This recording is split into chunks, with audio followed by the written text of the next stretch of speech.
দেখতে পাচ্ছেন এই ফোনটির চার্জিং সেকশন শর্ট, দেখতে পাচ্ছেন চার্জার ঢোকানোর সাথে সাথে এই দেখেন টিপটাপ শুরু করে দিছে। এটার charging section short, charging port ঠিক আছে এই দেখেন, তারপরেও চার্জিং সেকশনটাই শর্ট এটা, তারপরেও এটা চার্জিং পোর্টটা একটু দুর্বল, চার্জিং পোর্টটা একটু পুরাতন হয়ে গেছে।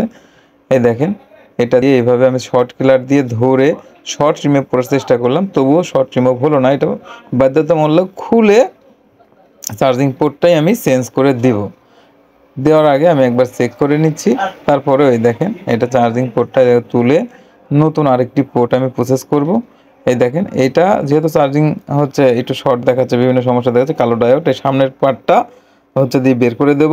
এটা হচ্ছে কালো ডায়োড, পিছনকার থেকে শুরু করে সামনে সাদা যে অংশটা ওইটা দিয়ে বের করে দেবো। সাদা অংশের সামনেরটা আমি ব্যাটারি কানেক্টরে লাগিয়ে নিচ্ছি, তারপরে আমি হচ্ছে চার্জিং পোর্টের পিছনের পজিটিভে লাগিয়ে নিলাম কালো ডায়োডের পিছনের অংশ। এখন আমার এই দেখেন পোর্টটি বসানো হয়ে গেছে।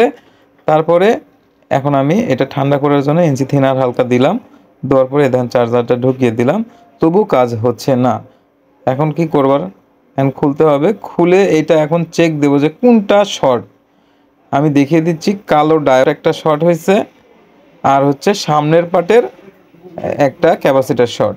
এই যে কালো ডায়োডটা দেখতে পাচ্ছেন, আমি তীর চিহ্ন দিয়ে দেখিয়ে দিচ্ছি, এইটাই শর্ট। আর সামনের পার্টের একটা ক্যাপাসিটার শর্ট, সামনের পার্টে একটাই ক্যাপাসিটার থাকে এখানে, এটাই শর্ট, ওইটা চেঞ্জ করে দেবেন। চেঞ্জ করার দরকার নেই, তুলে দিলেই হবে দুইটা।